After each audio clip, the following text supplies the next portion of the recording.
It was said that her palace could be seen from orbit, a massive spire of black crystal and silver light rising from the burning sands of Vorthan Prime, and at its highest point sat the throne no one dared approach, a throne that had killed every being who touched it, the heart of an empire built on fear. Queen Serathra ruled from that seat, a figure of legend and nightmare, her voice alone enough to silence armies, her rage a storm that could end worlds. 4 years, the galaxy had spoken her name like a curse, and none dared to step foot on her world unless summoned, for the last who tried had been vaporized by her guards before even reaching the outer gates. Her throne was both her pride and her prison, a relic from an age older than her people, a living machine that once glowed with celestial light but now lay dark and silent. The engineers who tried to fix it had died one by one, their bodies turned to ash by energy none could understand. The priests claimed it was cursed by the ancient gods, the scientists whispered that it was built by a race long gone, but the queen knew the truth that haunted her heart: it had rejected her. Every morning, she would walk the path of mirrors leading to that silent throne, her reflection stretching across the black marble like shadows of her own anger, and she would touch its cold surface, feeling the faint pulse inside it like the heartbeat of something asleep. She would whisper to it, a voice no one else ever heard, "You were built to serve the worthy. Tell me why I am not." But it never answered. The throne only remained still, a monument to her power and her failure. In the throne room, her courtiers and guards stood motionless, terrified of every flicker in her eyes, every pause in her breath. They had learned that silence was safer than speech. The galaxy trembled beneath her name, and yet in the silence of her nights, she was alone, a ruler without trust, a queen without peace. Far across the stars, in a small freighter older than most ships still flying, a human named Eli Kane sat in his workshop, his hands buried in the guts of an old reactor coil. He was a mechanic by trade, a wanderer by choice, fixing machines across the border colonies where no one else dared go. He had no empire, no soldiers, no reputation, just a steady hand and the quiet faith that everything broken could be made whole again. His ship, the Grey Line, drifted between worlds, its engines coughing and wheezing like an old animal, and Eli spent his days covered in grease, humming to himself while he worked. He never cared much for politics, never listened to the news of empires rising or falling. He only cared about fixing things, machines, ships, sometimes people. One night, while traveling through the silent reaches near the Vorthan border, a distress beacon flickered across his console. It was an old transmission code, one that had not been used in centuries, marked with the seal of Vorthan Prime. Eli frowned, wiping his hands on a rag. "That's strange," he muttered. "No one sends distress calls from that part of space." The ship's AI crackled weakly through the static, its voice glitching. "Coordinates received. Signal requests engineering assistance." He stared at the blinking light for a moment, thinking. Most would ignore it. No sane person went near the Vorthan Empire. But Eli had always believed that if something was broken, someone should fix it, no matter who it belonged to. "All right then," he sighed, flipping the navigation controls. "Let's see what's crying for help." The journey took 2 days through the crimson nebulae surrounding the Vorthan system, and as his ship emerged from hyperspace, Eli saw the world below, a planet wrapped in storms, its surface burning with rivers of molten glass, its cities glowing like silver scars on black skin.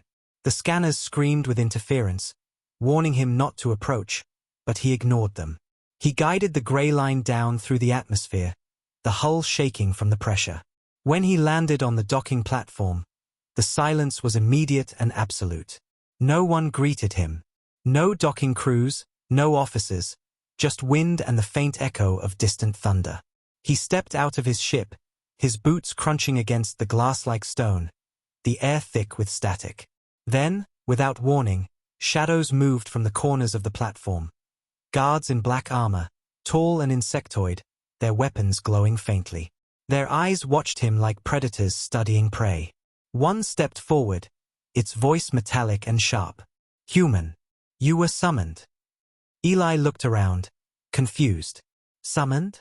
I just answered a repair beacon. Something about a system failure." The guard tilted its head. "The Queen's throne called for aid. None have answered for years. You will come." Eli followed, his curiosity outweighing his fear, though every step deeper into the palace made the air feel heavier, like walking through a storm that hadn't yet broken. The corridors glowed with blue veins of energy running through black crystal walls, strange symbols carved into them, pulsing faintly as he passed. The guards said nothing. The deeper they went, the colder it became, until finally they reached two massive doors taller than any ship's hull, carved with the same sigil repeated over and over, a circle split by a single line, like a heartbeat frozen in time. The guards pushed them open, and a blinding light spilled through. Inside, the throne room stretched endlessly, pillars of obsidian rising into mist, the air filled with a faint humming like the sound of a great machine dreaming. At its center sat the throne, vast and silent, its surface alive with faint movement, veins of silver crawling across black glass like liquid stars. And upon it sat the queen. Serathra was unlike anything Eli had ever seen. Her skin shimmered like dark metal under sunlight, her eyes burning gold, her crown a part of her body, fused to her skull with threads of light. She moved with the grace of something not entirely alive, her presence filling the room like a storm waiting to strike. When she spoke, her voice was not loud, but it carried through the air with the weight of thunder. So, the galaxy finally sends another fool to touch what cannot be touched. Eli stood quietly for a moment, then scratched the back of his neck, a small smile tugging at his lips. Well, I don't know about the galaxy, but I'm here to fix a machine. The words echoed, and the silence that followed was sharp enough to cut steel. The guards looked horrified. No one spoke to her like that and lived. The queen's eyes narrowed, her tone a hiss. You think my throne is just a machine? Eli shrugged. Everything that breaks is a machine, one way or another. For a long moment, she said nothing, her gaze piercing through him as if weighing his soul. Then, to everyone's astonishment, she stood and descended the steps of her throne. The guards lowered their heads, trembling. She stopped before him, so close he could see the faint glow of light beneath her skin. You do not kneel, she said quietly. Eli met her eyes, steady and calm. Never learned how, he said simply. A strange sound escaped her lips, half laugh, half disbelief. You are either brave or foolish. Eli smiled faintly, usually both. The queen turned her head slightly, studying him like a puzzle she couldn't solve. Finally, she gestured toward the throne. Then fix it, human. Let us see if your arrogance is stronger than death. Eli walked toward the throne, feeling its energy prickling against his skin like static. The closer he got, the more he felt it watching him, alive, waiting. He placed his hand gently on its surface, expecting the burn, the scream, the end that had met the others, but it didn't come. Instead, the metal beneath his fingers softened, its veins of light flickering like a heartbeat returning. The throne hummed, a low, melodic sound, and the air shifted. The guards stumbled backward in fear. The queen's eyes widened, a flash of something human, shock, maybe even hope. The hum grew louder, rising like a song. Energy coursed through the floor, up the pillars, into the sky. Outside the palace, the dark clouds broke, revealing a beam of silver light that pierced the heavens. The entire planet felt it, the return of something ancient and sacred. And at the heart of it, a human stood quietly, his hand resting on the throne as if comforting it, whispering softly, "Easy now, we'll get you running again." The queen could only watch, unable to speak. For years, her throne had rejected all who came near, burning them as unworthy, and now this fragile creature, this man from a forgotten world, touched it as if it were nothing more than an old engine in need of care. "Impossible," she whispered. Eli turned slightly, smiling over his shoulder. Just needed a lighter hand. When the light finally dimmed, the throne pulsed once more, steady and calm, alive again. The queen's voice trembled when she spoke. "It obeyed you." Eli wiped his hand on his sleeve. "Didn't obey. It listened." The words lingered in the air, and something deep within the queen shifted, a fracture in the armor of fear she had built around her heart. That night, as the stars of Vorthan Prime shimmered brighter than they had in decades, the galaxy began to whisper a new story, not of a queen's wrath, but of the human who had walked into her throne room and made the impossible kneel, not through strength, not through power, but through understanding. And though no one could explain it, deep within the ancient circuits of the throne, a voice older than both of them murmured from the dark, "We remember the touch of earth." The next morning the palace of Vorthen Prime was no longer silent. For the first time in years the hum of energy filled its halls again, soft but steady, as if the ancient machine that had slept beneath the queen's throne had begun to breathe. Sunlight poured through the glass domes, scattering golden light across black marble floors that had only ever known shadows. Outside, citizens looked to the sky in disbelief, for the storm clouds that had covered the world for generations were breaking apart, shafts of light piercing the darkness like spears of hope. The air itself smelled different, cleaner, alive, and the people whispered that the curse was broken. But inside the crystal palace no one dared to speak those words aloud. Not yet. Not while the queen still sat upon her throne, staring silently at the human who had done what no being in her empire could. Eli Kane stood quietly in front of her, his hands still marked with the faint glow of the throne's light. His clothes torn and smudged from the repairs, he looked tired but calm, completely unaware that the guards around him were trembling with fear and disbelief. To them he was a walking impossibility, a creature of legend who had defied death itself. The queen had not spoken since the night before, her golden eyes fixed on him as if trying to understand what kind of being stood before her. Finally she rose from her throne, her long cloak of molten silver dragging softly across the floor. "You touched it and lived," she said slowly, her voice low but sharp like the edge of a blade. Eli nodded once. "Seems so," he said, his tone steady, simple, without pride, and that made her anger flare. "Do you mock what my empire calls divine?" she hissed, taking a step closer. But Eli didn't flinch, he met her glare with quiet honesty. "I don't mock anything. I just fix what's broken." Her anger faltered, her breath caught for a moment. She was not used to anyone speaking to her like that. No one ever had, even her generals spoke through trembling voices. But this man spoke to her as if she were just another person, as if her crown, her power, her fury meant nothing to him, and for reasons she didn't understand, that made her feel something she hadn't felt in centuries. Alive, she turned away sharply, walking back to her throne, her voice colder now. "You will remain until I decide what to do with you." Eli tilted his head. "As long as I can keep working," he said simply. She turned, surprised. "You wish to continue?" He smiled faintly. "The core's stable but not balanced. It'll collapse again in a few days if I don't finish it." The queen's gaze softened slightly though her tone stayed firm. "Do you even know what it is you repair?" Eli glanced at the throne, its silver veins pulsing gently under the light. "Doesn't matter what it is, just matters that it works." Hours later the throne room was sealed. Only Eli, the queen, and 2 guards remained, the air thick with tension and quiet awe. Eli moved carefully around the throne, humming softly as he worked, placing his tools in perfect rhythm. Every sound of his hands echoed across the chamber. The queen sat on the steps, watching him closely, her golden eyes reflecting the glow of the throne's light. There was something hypnotic in the way he worked, no fear, no rush, no arrogance, just calm precision. At one point he spoke without looking up. "This thing, it's alive, you know." The guards stiffened in terror at his casual tone, but the queen leaned forward, curious despite herself. "Alive?" she asked. Eli nodded. "It reacts to emotion, not commands. When you get angry, it shuts down. When you touch it with peace, it listens." The queen frowned, her voice low.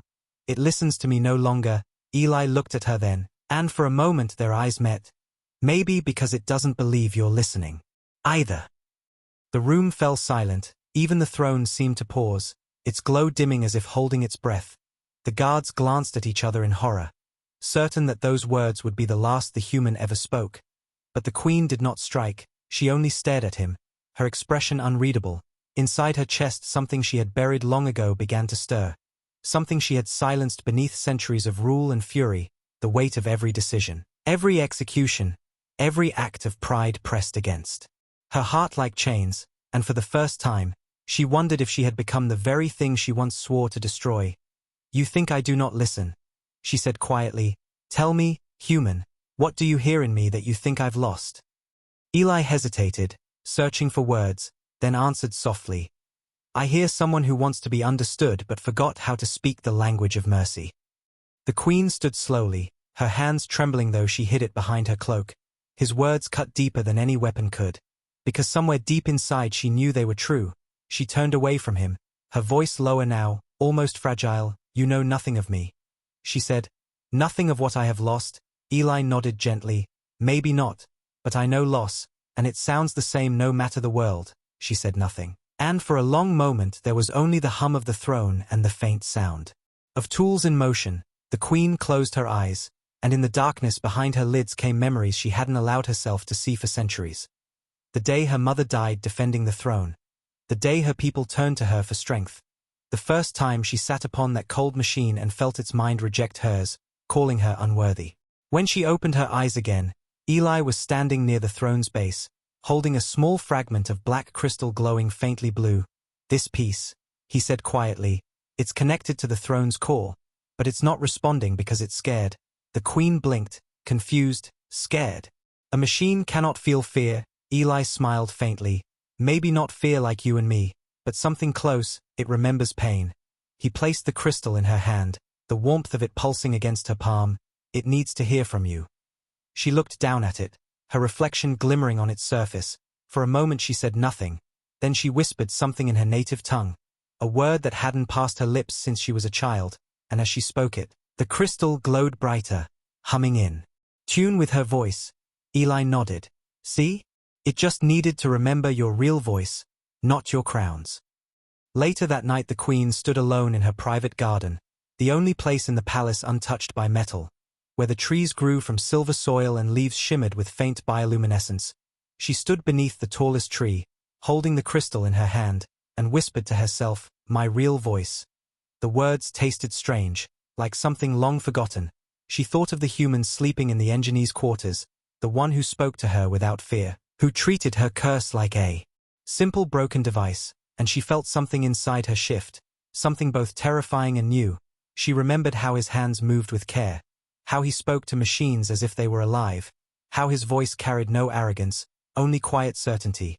For the first time in centuries, the queen felt small, not weak, but human in a way she had never understood.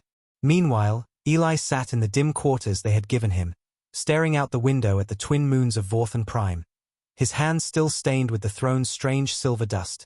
He thought about the queen, about the way her eyes changed when she stopped being angry and started being curious. He couldn't explain it. But he didn't see a monster in her. He saw someone trapped by her own legend, someone carrying the weight of her people alone. And though he didn't understand the politics or the history, he understood one simple truth. The more powerful something is, the more fragile it can be inside. He leaned back in his chair, whispering to himself, machines break, people break, but both can be fixed, if someone just takes the time to try.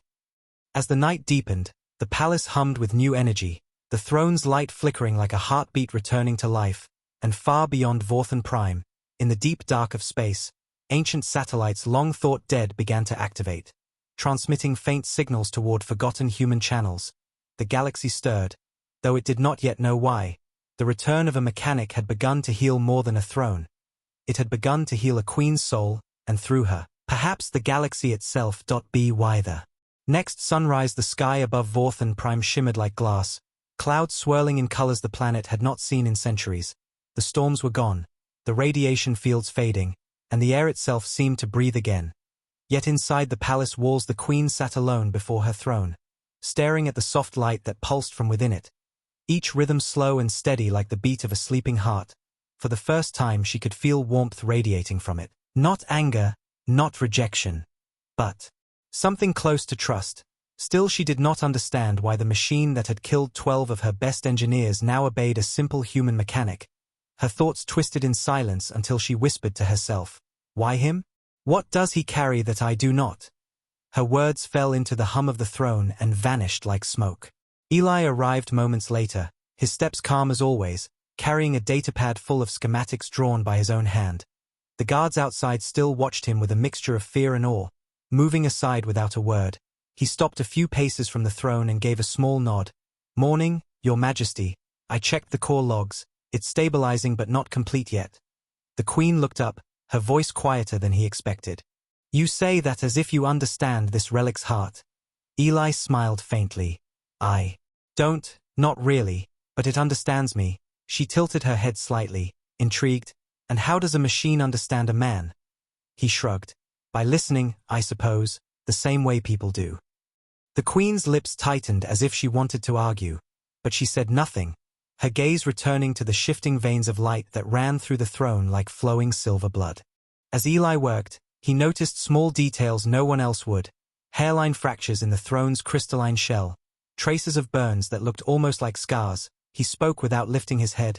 It's been through pain, hasn't it? The queen's voice dropped lower. It was forged in war, built by hands who sought to command gods. Eli nodded slowly. And you inherited that war. She looked at him sharply, her tone defensive. It is my burden. He replied softly. Doesn't mean it should be your chain. Her eyes flickered with something raw, something wounded, and before she could answer the throne began to pulse faster. Its hum deepening like a heartbeat in distress, arcs of light crawling along the walls. The guards shouted, but Eli raised a hand, calm and firm. No weapons, it's reacting to emotion again. The queen's breath quickened. My emotion.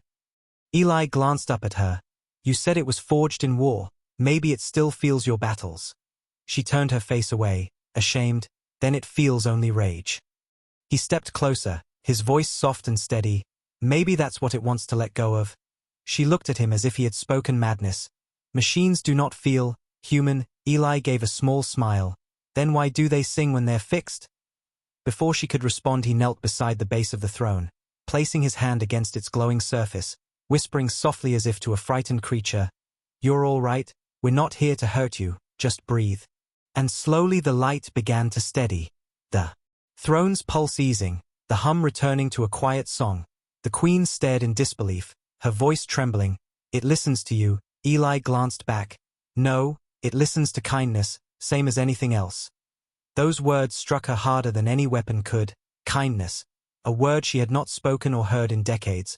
She repeated it under her breath like a fragile secret. Kindness. That night she could not sleep. She wandered the palace corridors alone, her thoughts heavy. Everywhere she walked she heard the faint hum of the throne echoing through the walls. The same rhythm as her own heart. The same calm tone that had once terrified her. Now it soothed her. She stopped at a window overlooking the city below. Lights flickering across streets that had once been silent. She watched her people walking again, living without fear. And she realized how long it had been since. She had looked down on them not as a ruler but as a guardian. She whispered to the night, they are free because of him. And the thought unsettled her, because she had always believed freedom was weakness, mercy was fragility, yet now the air itself felt stronger for it. Eli meanwhile sat in the palace workshop, surrounded by half-dismantled machines, each one humming softly as he repaired them piece by piece. Alien devices older than humanity itself. His hands moved with the same patience he used on his ship, talking quietly to himself. You can't force something to work. You just guide it. He didn't realize the queen was standing in the doorway watching him, silent, her expression unreadable. She studied the human's hands, the way he treated each piece of broken technology as if it were alive. When she finally spoke, her voice was softer than he had ever heard it. You speak to them as if they can hear you. He looked up and smiled. Maybe they can, maybe they remember the ones who made them. She stepped closer. Do your people still believe machines have souls? He paused for a moment, then said, not all of them, but I do, because I've seen machines act more human than most kings. For the first time, she laughed, quietly, like a sound that had been buried in dust. It startled her, and she quickly covered her mouth. You are bold, human. Eli smiled. You keep saying that like it's a bad thing. She looked at him for a long moment, her golden eyes softening. Boldness once built empires, but it also destroyed them. He nodded. Maybe, but kindness can rebuild them.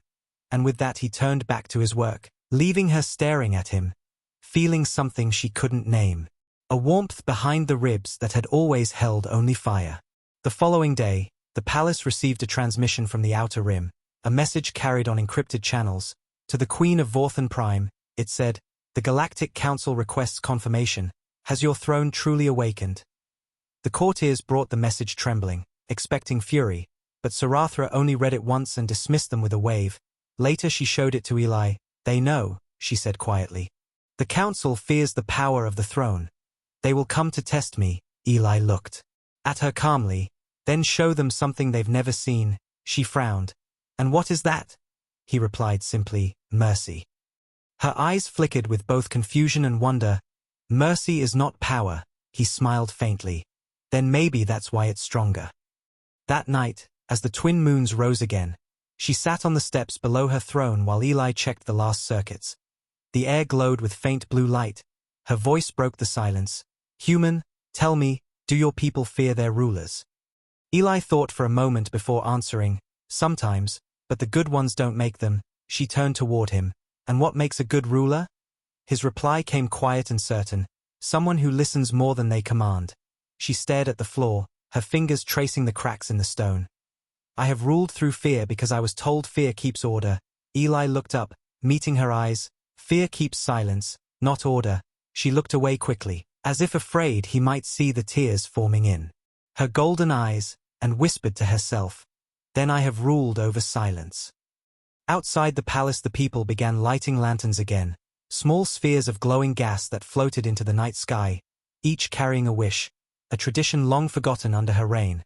From the balcony she watched them rise like stars being reborn, and in that light she felt something break open inside her chest, something that had been frozen for too long. She whispered, they remember joy, and behind her Eli answered softly, because you gave them a reason to.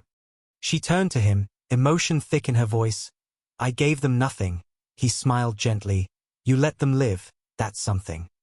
In that moment the queen finally understood what her throne had been waiting for all along, not obedience, not control, but connection, a ruler who could listen, a ruler who could feel, and as she walked back toward it, the throne's light grew warmer, brighter, wrapping her in a soft golden glow, no longer cold, no longer rejecting her touch. Eli stepped back and watched as she laid her hand on its heart, and this time it did not recoil, it opened, a pulse of light blooming across the entire room, soft and radiant, the machine welcoming her not as a master but as an equal, and in that moment the galaxy's most feared queen finally smiled, not in triumph, but in peace. The curse was never the machine. It had always been the silence in her own heart, and now, with one human's touch, even that had been repaired. The palace of Vorthan Prime no longer echoed with screams or the sound of fear. Instead it hummed with a quiet, living pulse, a heartbeat that seemed to flow from the throne itself through every hall and corridor, lighting the black crystal walls with a warm golden shimmer. The people outside could feel it too. The storms that had once torn their skies apart were gone, replaced by calm winds that carried a faint tone like music from the heavens. The world was healing.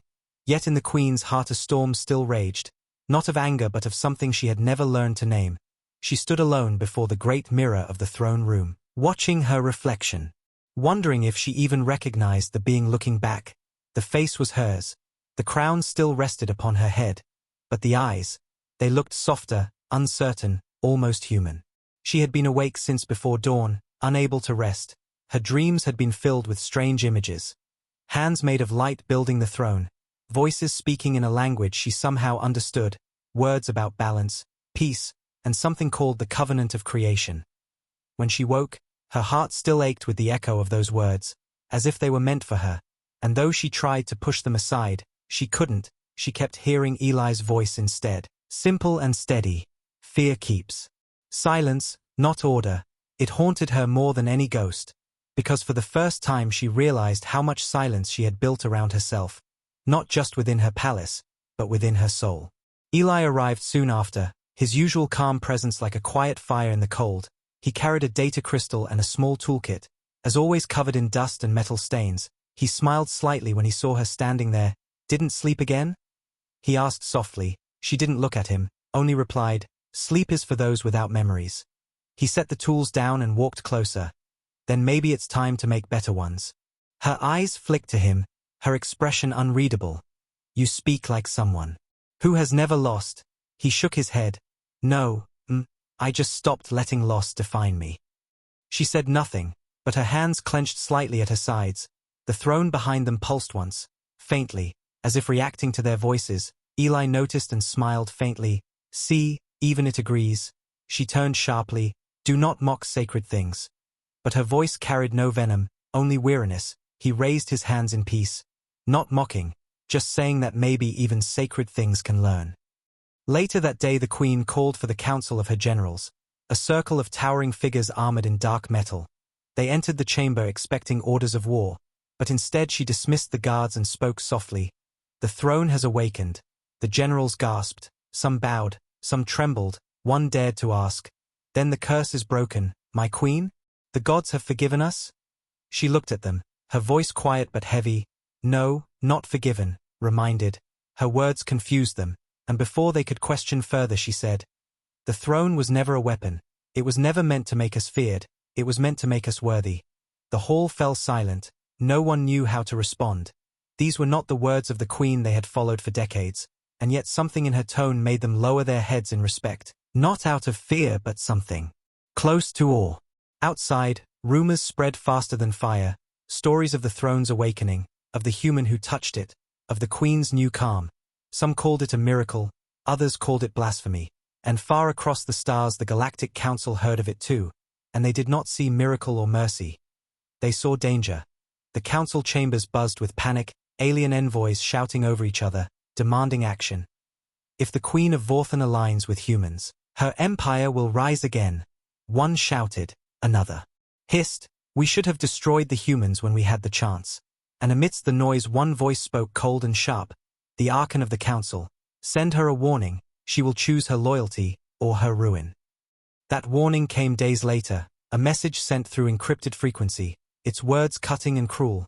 To Serathra, Queen of Vorthan Prime. Surrender the human mechanic who violated the sacred core of your throne, or face eradication. The queen read the message alone, her golden eyes narrowing. She could hear their fear behind their arrogance. She crushed the message sphere in her hand, shards scattering like glass. But her fury did not explode as it once would have. Instead she sat in silence, thinking, her mind torn between pride and something new that felt heavier than anger. Care, not for herself but for the mechanic who had never once treated her like a god or a monster, who had simply looked at her and seen something fixable. When she told Eli about the threat, he only nodded, calm as always. "Well, they don't like what they can't control," he said. She looked at him sharply. "You do not understand, human. The council controls everything. Their fleets outnumber the stars. They will come for you." He shrugged. "They've come for worse. I'll be fine." Her tone hardened. "Do not be a fool. They'll destroy you." He met her gaze and said quietly, "Maybe, but I didn't come here to run. I came to finish what I started." The words struck her like a blow, because in them she heard no fear, no self-preservation, just truth, and something in that truth broke the last wall inside her. She turned away quickly so he wouldn't see the way her eyes burned. That night, the queen walked alone to the throne once more. She touched its surface, feeling its warmth spread through her palms, the hum rising like a quiet breath, and then a voice, not her own, but something ancient, spoke through the light, soft and distant. "The bond is formed, the heart is balanced." She froze, whispering, "Who speaks?" The light flickered, and the voice answered, "We are what remains of those who built this. Our purpose is not war, but balance, and the human has restored." "What was lost?" she whispered. "Why him?" And the voice replied, "Because he listens." Then the light faded, leaving her in the dark, her heart beating too fast, her thoughts racing, and in that moment she realized something that made her knees weaken. The throne had never needed her strength, it had needed her vulnerability. The next day the council fleet arrived in orbit, hundreds of ships encircling the planet, their lights blotting out the stars, their message repeating endlessly, "Surrender the human." Panic spread through the city, soldiers prepared for battle. But in the throne room Eli stood beside the queen as calm as if he were in his workshop.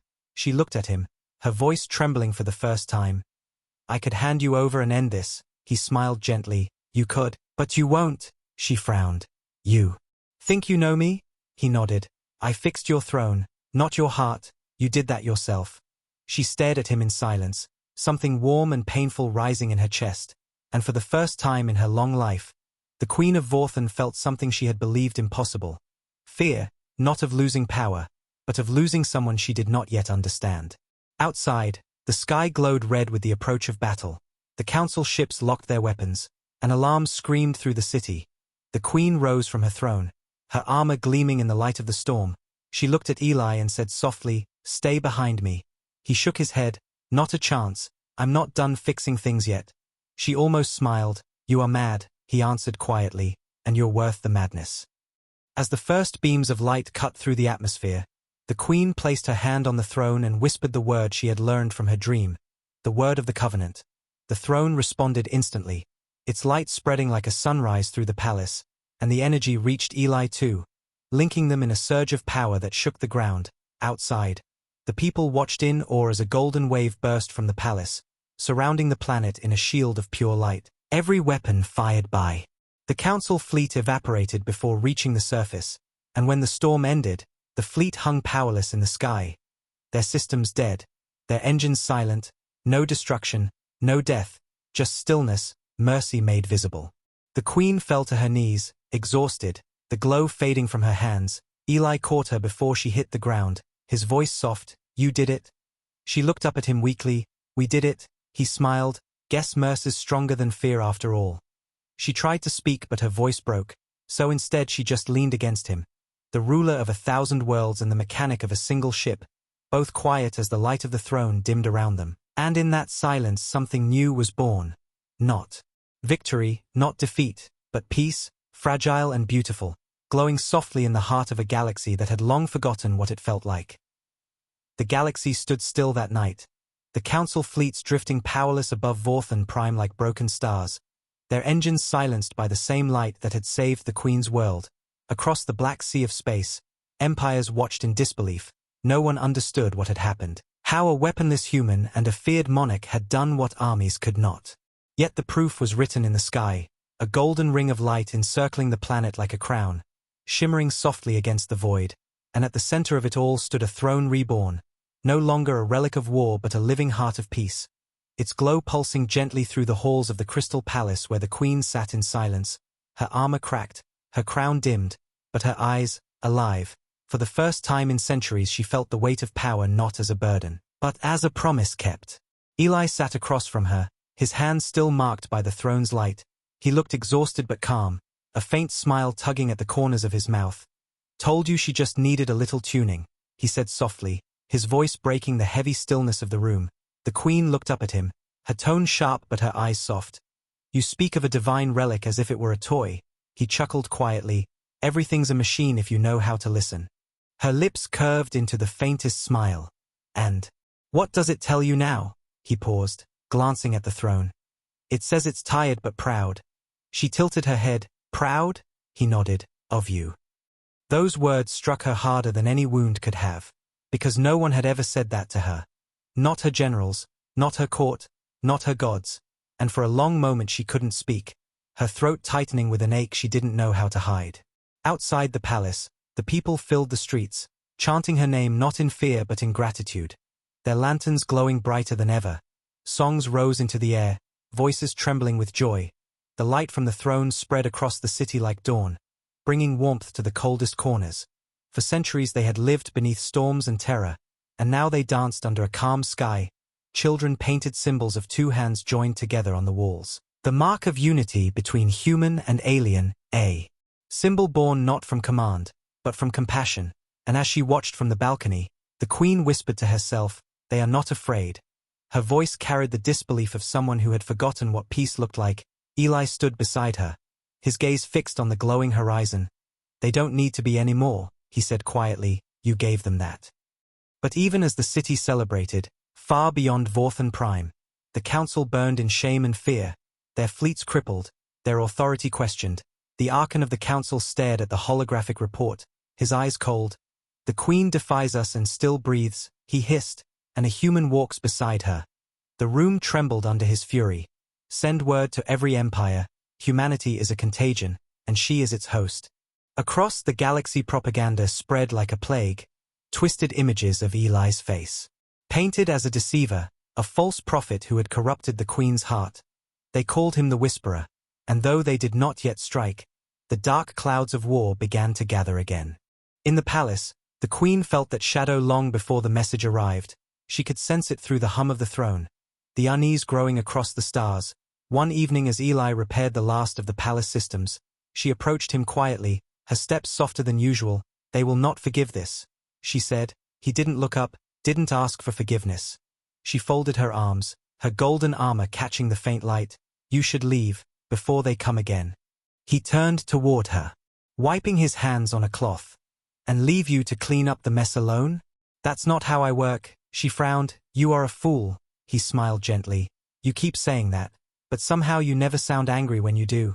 She looked away quickly, hiding the faint tremor of emotion that rippled through her chest. I have executed men for less insolence. He nodded. Guess you're getting soft then. And for the first time she didn't deny it. That night, as the palace slept, the queen stood before the throne once more, tracing her hand across its surface. It glowed softly, answering her touch like an old friend. She whispered to it, "Tell me what comes next."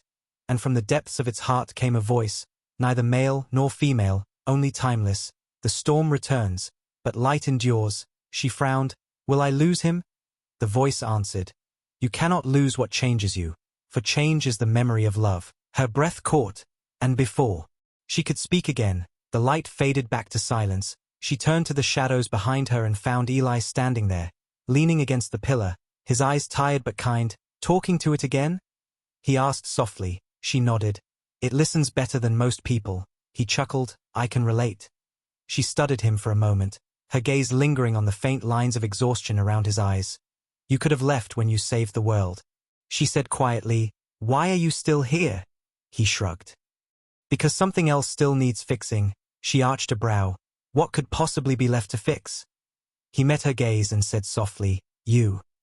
She looked away, the words hitting deeper than she wanted to admit. No one had ever spoken to her that way. No one had ever dared to see her as something broken that could be mended. And yet his voice carried no pity, only truth. She whispered, you are unwise to speak to me so freely. He smiled faintly, maybe, but you needed to hear it. She turned back to him, eyes shimmering faintly in the golden light. And what if I cannot be fixed? He took a step closer, his voice low. Then maybe you just need someone who doesn't stop trying. And in that moment the air between them changed. The hum of the throne deepened. The light grew warmer, and though neither said it, they both felt it. A bond not of power, not of duty, but of something far more fragile and far more real. Days passed, the palace repairing itself, the world rebuilding. Yet Eli noticed something different in her. The way she moved slower, her tone gentler, how she paused before giving orders, how she listened to her people instead of speaking over them, and sometimes, when she thought no one was watching, she would stand by the palace window and smile faintly at the sound of children laughing in the streets. It was a small thing, but to her it felt like the universe itself shifting. He said nothing, only watched from a distance, knowing that the greatest repair was already underway. But the peace was fragile, and both of them knew it. One evening the throne began to flicker, a low vibration echoing through the floor. The queen rushed to it, her voice urgent. What is happening?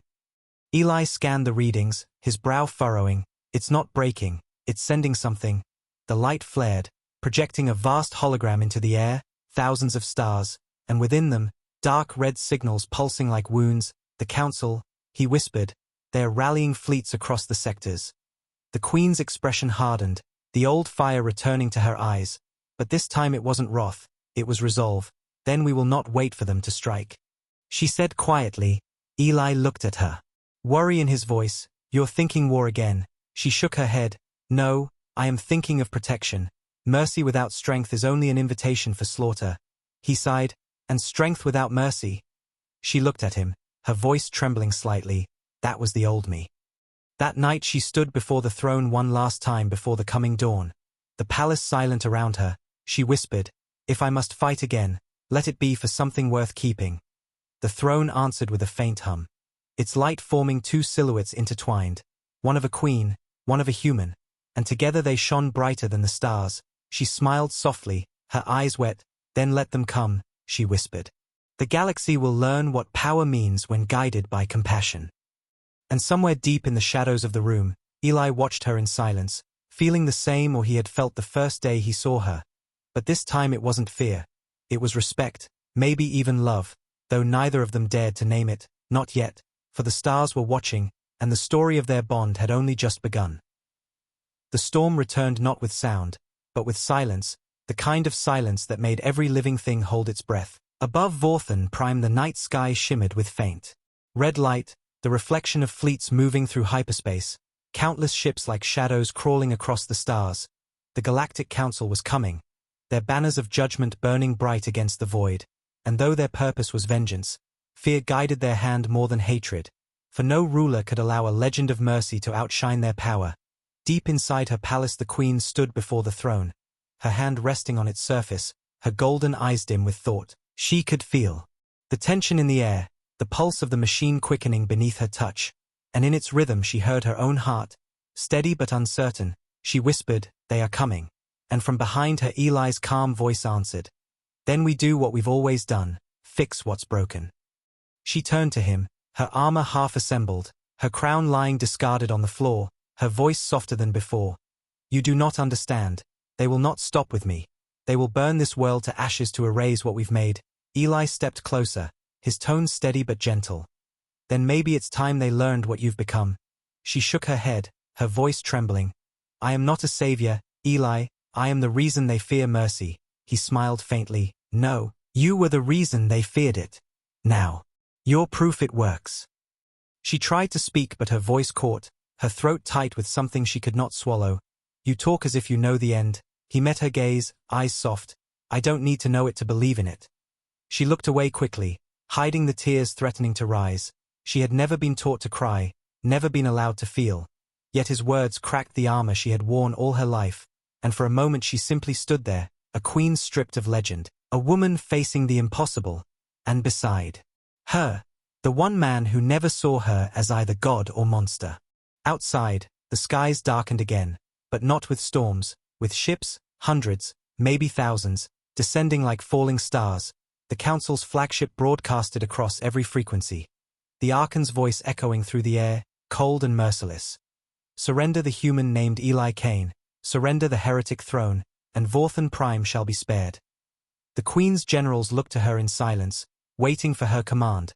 Once they would have heard wrath. Now they heard nothing, until she finally whispered, "Prepare the evacuation routes, protect the civilians first." The room fell silent. One general protested. "My queen, that is not tradition. The throne must be defended above all else." She looked at him sharply. "No, the throne was built to defend them." Her words left no room for doubt, and for the first time her people saw what leadership truly meant. Eli worked quickly at the base of the throne, rerouting its energy flow, his hands moving with precision. "We can overload the shield grid, redirect it through the planetary core," he said. "It'll hold off their weapons for a few hours, maybe a day." She nodded. "And what of you?" He hesitated. "If it works, I'll be part of the circuit. It'll need a living link to stay balanced." She froze, her voice low and dangerous. "No." He looked up. "There's no other way." Her tone rose, trembling with something deeper than command. "You would die for this?" He smiled faintly. "I'd live worse if I didn't try." She stepped closer, gripping his arm, her voice shaking. "You are not my soldier. You are not my sacrifice." He met her gaze, his voice quiet. "Then let me be your choice." She stared at him, the words piercing straight through the cold steel of her heart, her hand trembling as she let go, her breath shallow. "You foolish, beautiful creature," she whispered, her voice breaking for the first time in centuries. As the enemy fleet began to descend, the skies burned red, light raining down across the mountains and oceans of Vorthan Prime. Yet the people did not flee. They stood beneath the shining barrier of the throne's shield, watching the heavens in awe, and in the heart of the palace the queen took her place beside Eli at the throne, her armor glowing faintly from the energy pulsing through the floor. "You can still leave," she said softly. "Take your ship, your life, disappear before the end." Eli smiled gently. "And leave you to fix this alone?" "Not a chance." She laughed quietly through the tears that now freely fell. "You humans truly are mad." He looked at her, his voice a whisper. "Maybe, but madness built the stars." The throne roared to life, light pouring from its veins, wrapping around them both, their bodies glowing with energy that made the very air hum. Outside the barrier expanded, turning night into day. The first council volley struck, but the energy dissolved it instantly, like flame meeting water. The Archon's ships began to overheat, their systems collapsing under the power of the living machine. Panic spread across their ranks. "It's feeding on us," they cried. But the queen and the humans stood at the center of it all, calm amidst the storm, their hands joined over the throne's heart. the energy surging through them, binding them together like twin suns burning as one. The strain was immense. The queen felt her strength fading, her breath shallow. She could feel the machine pulling at her life, asking for more. She whispered weakly, "Eli, it's too much." He shook his head, his voice low, "No, just a little longer." She tried to pull away, but his grip tightened, his eyes steady, full of quiet defiance. "You've given them hope," he said. "Don't take that away now." She tried to answer, but the words wouldn't come. Instead she looked at him, really looked, and in his eyes she saw everything her empire had forgotten. Faith, compassion, courage without ego. The kind of strength that didn't conquer but healed. And it broke her heart that such light had to come from a being the galaxy had called primitive. Outside, the Council fleet began to collapse under its own fear, their weapons imploding, their drives flickering out, ships drifting powerless in the glow of the throne. And in the silence that followed, a message went out across every channel. The Queen's voice, calm and steady, carried by the throne's light. "This world will not kneel, not in hatred, not in war, but in memory of what mercy has built. We will not destroy you, though we could, because to do so would make us what you feared we were." Across the stars her words reached even the farthest colonies, and for the first time in living history, the galaxy heard strength without cruelty, power without dominance, and it made them tremble. But within the palace, the light grew too strong, the floor beneath them cracked, the air trembled. The Queen turned to Eli, her voice breaking, "The energy, it's killing you." He smiled faintly, his skin glowing with silver light. "Then it's a good death." She shook her head desperately. "No, you promised to fix things, you can't break that promise." He looked at her gently. "I didn't fix your throne, Serathra, I fixed you, and that's enough." Her tears fell freely now, glowing gold as they touched the light, her voice a whisper, "Stay with me." He smiled, his eyes fading, "Always." And then the light flared once more, engulfing them both, so bright that the world itself seemed to pause in awe. When the radiance faded, the Council fleets were gone, drifting harmlessly through the void, their weapons disabled, their command fractured.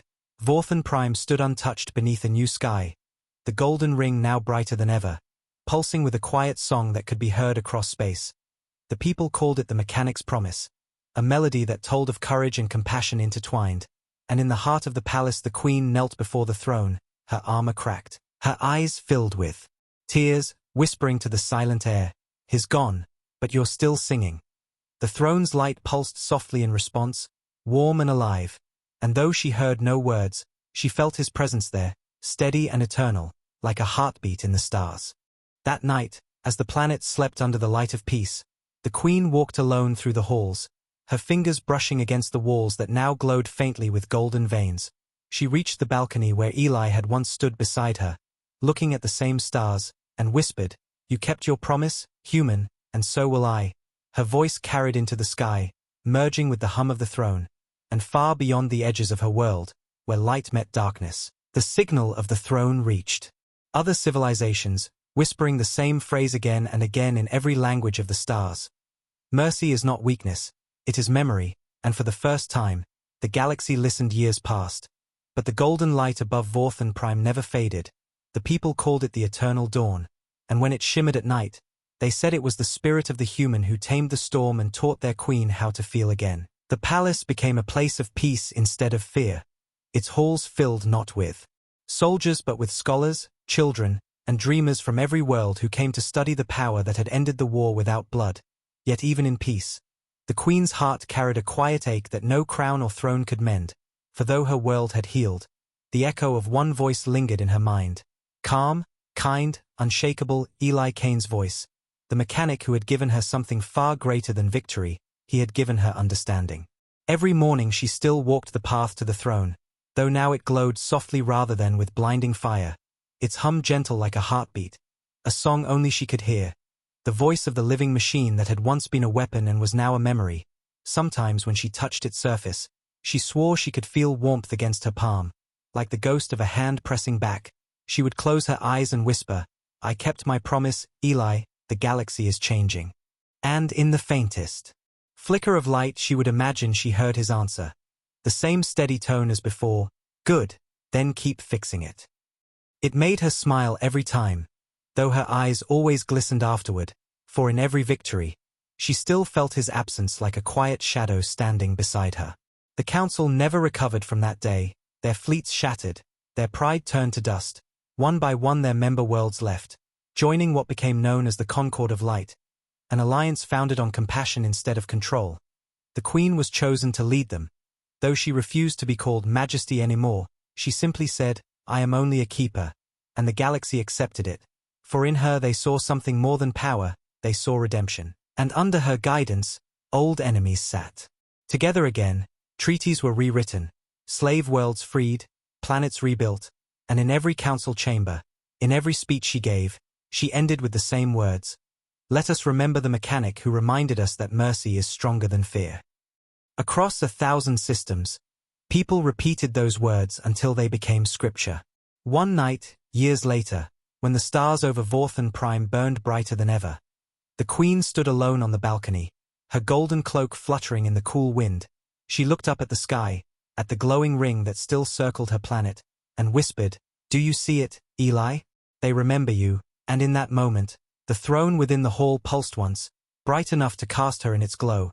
She turned and saw the light taking shape. A figure formed from gold and shadow, familiar and warm. She froze, her breath catching. "Eli?" she whispered. The shape smiled faintly, its edges flickering like sunlight on water. "Not quite." The voice said, though it carried his tone, calm and gentle, but close enough. Tears filled her eyes as she stepped closer. "The throne keeps you," she said softly. "It remembers." The figure nodded. "It remembers us." She reached out, her fingers trembling, passing through light that felt warm as skin. "I never said thank you," she whispered. "You already did." The voice said, "Every time you chose compassion over pride."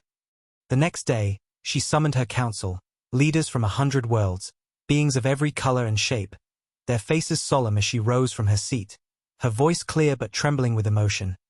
"The throne has chosen a new purpose," she said. "It will no longer guard one world, it will guard all. The energy within it will be shared across the galaxy, to heal, to build, to remind." Her people gasped, one asked, "And what of you, Queen Serathra?" She smiled gently. "I will remain only as its voice, but its heart belongs to the galaxy now." And so it began. Light from the throne stretched beyond the stars, threads of energy weaving through the void, touching distant systems, reviving dying suns, restoring lost worlds, and in the deep silence of the universe, the hum of the throne became a song of unity, a song humanity once began and she now carried forward. As centuries passed, the story became legend, then myth, and yet no one ever forgot the mechanic. Statues of a human holding a wrench beside a crown appeared across countless planets. Sometimes he was called the Builder of Peace, sometimes the Listener, but on Vorthan Prime, his true name was always spoken with reverence, Eli Kane, the man who fixed what gods broke. And as for the Queen, her people said she never aged, that the light of the throne sustained her, that her heart had been fused with its power, bound to it forever. Some said she slept beside it, waiting for the day the stars would call her back. Others said she walked among the stars already, watching over the children of every world she once ruled. One night, long after her name had become a whisper among the stars, the golden light above Vorthan Prime flickered brighter than ever before, and those who stood under the open sky swore they saw two figures within it.